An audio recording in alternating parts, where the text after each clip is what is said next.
Hivi unajua kuwa duniani kuna viumbe ambao hawahitaji meno makali, makucha ama nguvu kubwa ili kuua?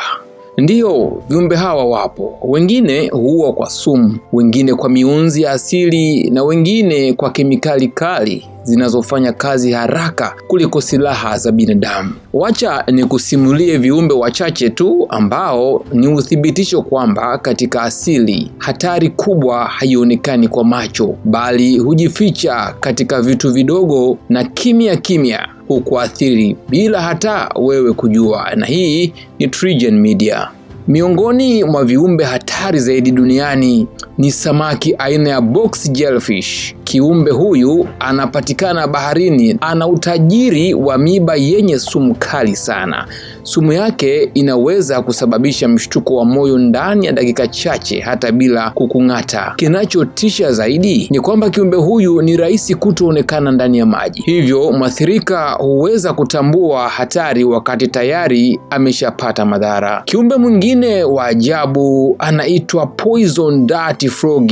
Chura mdogo lakini mwenye sumu kali sana. Ngozi yake hutoa sumu ambayo hata kugusa bila kinga kunaweza kusababisha kifo. Cha kushangaza sasa, tunaelezwa kuwa jamii za kale zilitumia sumu inayotokana na chura huyu kupaka kwenye mishale yao kwa ajili ya kupigana na adui. Yaani, ukipigwa mshale uliopakwa sumu hiyo, basi parapanda lishalia. Baharini bado ni maficho ya muuaji mwingine aitwaye stonefish. Samaki huyu hujificha kama jiwe na sumu yake inaweza kuingia mwilini hata kama umeguswa kidogo sana. Ingawa mara nyingi utahisi madhara kupitia maumivu, kwani sumu yake inaweza kuathiri mfumo wa neva hata kabla hujagundua kuwa tayari sumu yake imesha kushambulia. Mbali na viumbe wakubwa, kuna wadudu wadogo kama mbu ambao ni wauaji wakubwa zaidi duniani kwa idadi ya vifo wanavyosababisha kila mwaka. Hawaui kwa nguvu wala kwa sumu ya moja kwa moja, bali kwa kusambaza magonjwa hatari kama malaria